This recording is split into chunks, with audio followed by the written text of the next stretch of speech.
the nature of magic. To understand the nature of shapeshifting, to understand the nature of transformation, and to embody it is to embody surrendering completely to the void and letting it change you. When you are aware of your infinite potential, you can plug in to any potential there is, which involves a great level of consciousness in the infinite unknown. When you are aware that magic is real, everything becomes ritual. When you are aware that your potential is limitless, you are able to do anything in the highest good. When it gets to a point where the ground becomes water and the water becomes ground, that is when you know that you've attained that level of mastery. Because it takes somebody to be in such a state of illusion and in such a state of disillusion to be so comfortable with the paradox of the void. Because our human minds are very uncomfortable with that paradox. It takes a tremendous amount of surrender and strength to be able to live in such a dualistic yet non-dualistic way.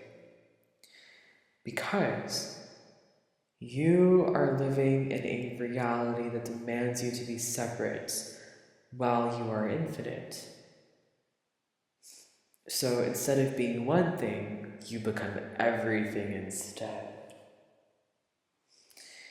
When you are able to know in your body that you are everything, you can plug into anything, and you can become everything, and you can change form. And so, shape-shifting is when you are deeply aware of that limitless potential. You change form. And of course, because everything is essentially you, and yet you're also a pathway up, just worse, and you escalate up many dimensions to get to the abyss of love, of everything that is constantly expanding and contracting like the sun. On the way there, you will see yourself as many different beings that are very unique the same way you are. And so even something so universal yet mysterious as shapeshifting can occur when you're in this state of transformation. And when you're deeply aware of the microcosm of the universe, it is still very personal, the form you shapeshift into. This shows you your archetype and the patterns that you have, which is essentially your soul. And it involves a great reach of power to move through the depth, because you kind of have to start to believe that this physical reality is just a dream.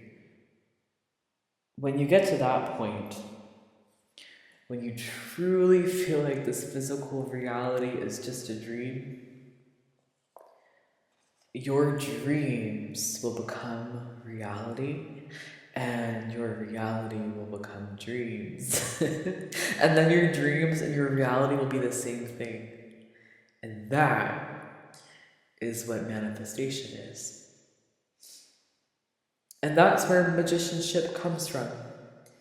It comes from the deep awareness of illusion, and that everything is an illusion in another dimension. When you get to the point of consciousness where time becomes something as nonchalant as pillows or coffee, when time becomes something that you can move with your hands, that's when you're able to move through time. That's when you're able to time travel.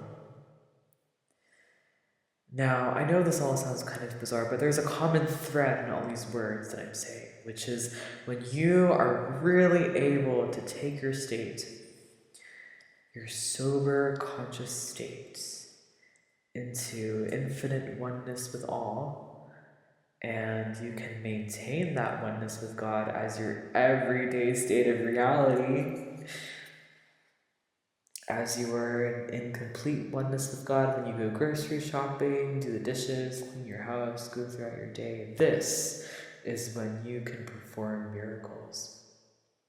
The pathway to this state of being happens in many different ways. This is when you can do the greatest magic.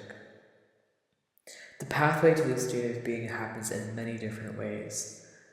But the commonality of it is that when you unlock yourself to your limitlessness within, which takes the breakdown of your dark night of the soul sometimes, the ego has to surrender to the unknown in all ways, in all dimensions of time.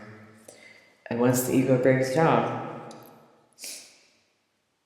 you're fully aware of and with your own limitlessness over a long period of time of releasing all illusions. This is the nature to which souls transform, and this is the nature of magic.